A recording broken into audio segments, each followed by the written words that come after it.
I never thought a casual girls' night could destroy everything I believed in. When she walked in that night, laughing like nothing had happened, I didn't realize my life was about to unravel. She said she needed to test something about our relationship. I just didn't expect to become her experiment. My name's James. I'm 31, an accountant from Portland, Oregon.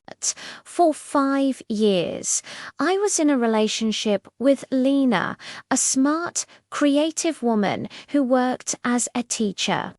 When we met, it felt electric. We bonded over art, late-night coffee, and big dreams. We moved in together after a year, into a cozy apartment overlooking the city's skyline. Our lives were full of laughter and plans. We had our small routines, Friday movie nights, Sunday hikes, and morning coffee runs. Everything felt steady until her new friend group came into the picture. Lena started hanging out with her old college friends again, mostly single women who loved to party. At first, I thought nothing of it. Everyone needs their social life, right? But something about how she changed after those nights out. The way she dressed, talked, even the way she looked at me, started to make me uneasy. It started subtly. She began using phrases like, "I just need to explore myself more," or "Don't you think we have gotten too predictable?" One night before heading out, she said something that froze me in place. "I think I need to figure out what I really want in a partner." I laughed awkwardly, thinking she was joking, but her face stayed serious. After that, she grew distant. She'd come home late, smell like perfume that wasn't hers, and avoid eye contact. When I'd ask where she'd been, she'd say, "Just with the girls. You don't need to worry so much." My gut told me something was off, but I didn't have proof until that one night. It was a Friday night, and Lena had gone out again with her friends. She left around 8 p.m., wearing a dress she hadn't worn in years, the kind she used to save for special dates with me. Something inside told me to stay awake. Around midnight, I heard the front door creak open. I pretended to be asleep, my heart pounding. She tiptoed in, quietly humming to herself, then paused, maybe thinking I was asleep.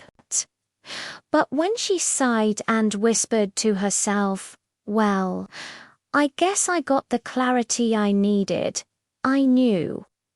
The next morning, she acted like everything was fine, but something in her eyes, a mixture of guilt and defiance, told me the truth. When I asked, "Did you find what you were looking for?" she froze, then said, "Maybe I did." That was it.